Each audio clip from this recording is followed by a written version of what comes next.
मालवणमध्ये निवडणुकीआधी भाजपकडून पैसे वाटप, शिंदेंच्या शिवसेनेच्या निलेश राणेंचा आरोप।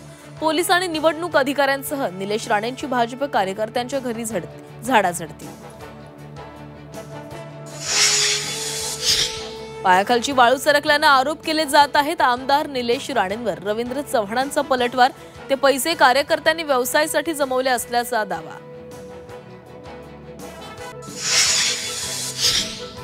पालघरच्या निवडणुकीमध्ये महायुतीच्या नेत्यांकडून एकमेकांचं वस्त्रहरण, अहंकारामुळे रावणाची लंका जळाली, शिंदेंचा चिमटा तर लंका जाळून टाकू म्हणणाऱ्यांकडे दुर्लक्ष करा, फडणवीसांचा टोला।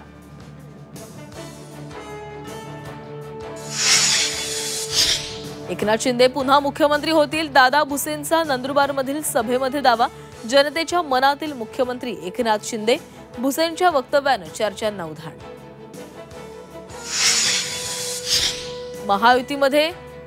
महायुतीचं आरोग्य ठणठणीत, झी24 तासच्या आरोग्य परिषदेमध्ये आरोग्यमंत्री प्रकाश आंबेडकरांचे वक्तव्य, आरोग्य क्षेत्रात उल्लेखनीय कार्य करणाऱ्यांचा आरोग्य सन्मान पुरस्काराने गौरव।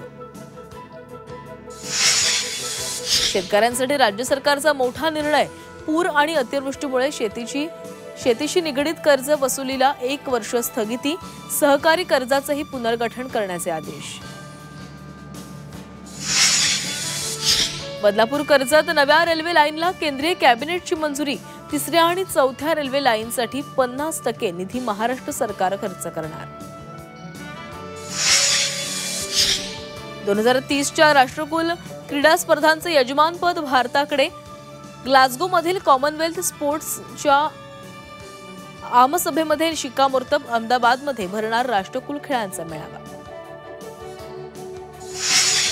हाँगकाँगमधील ताइपो इथं गृहसंकुलाला भीषण आग, आगीमध्ये होरपळून 44 नागरिकांचा मृत्यू, 400 रहिवासी बेपत्ता, इमारतीमध्ये अनेक जण अडकले।